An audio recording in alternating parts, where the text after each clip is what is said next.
Hey everyone, over the last couple of days I've been playing a lot of the game Elex, and unfortunately due to so many games coming out, I'm not going to be able to spend a ton more time with it at the moment, but I do plan to get back to the game later on.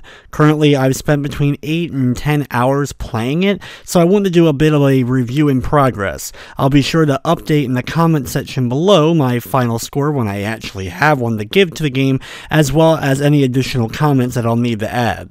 So, without further ado, here are my thoughts on Elex.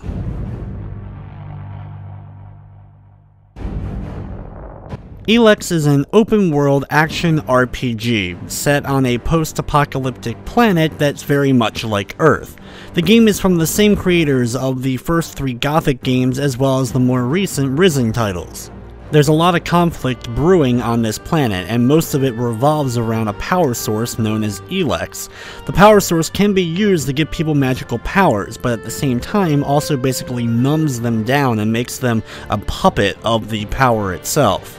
At the beginning of the game, your character is attacked and ends up being left for dead. Your armor is stripped of you, and you don't really have any memory or any idea of what you're supposed to be doing. So you set off on your adventure, and soon you'll start running into characters, and you get plenty of choices with your dialogue and actions in order to side or not side with the various groups throughout the story. The world of Elex is a pretty vast one, and you're given a decent amount of freedom as far as exploring and completing quests. While you have your main quest, there are a ton of side quests for you to easily get distracted by.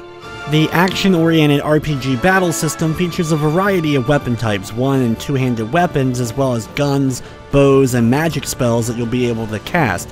You can also do things like summon drones to aid you for a bit. While you're going on your journey, you'll meet a variety of allies that you can potentially get to join you. Just like with the factions, you can decide who you want to have with you, and you can end up making them mad with the various decisions that you do end up making. One of the funnest aspects for the game is that you have a jetpack on you at all times, which ends up helping you with your exploration.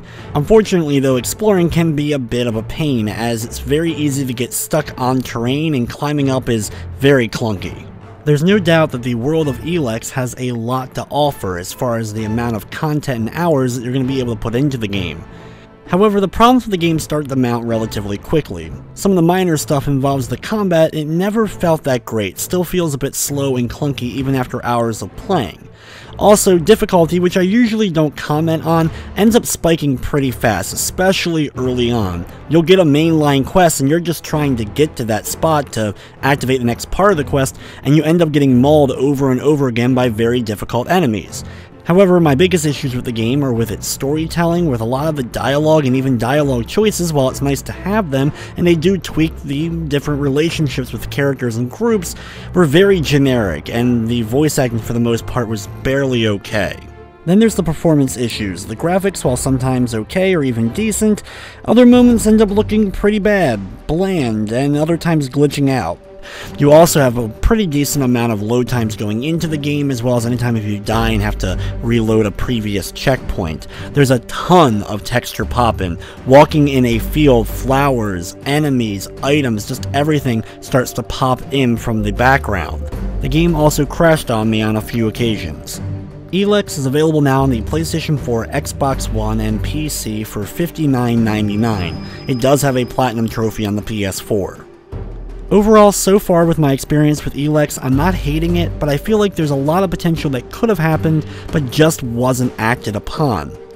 It just feels like the game needed a bit more time in development before it ended up getting its release. So unless you're a real die-hard fan of action RPGs or the company itself, I can't really recommend checking out the title, at least not at its full price.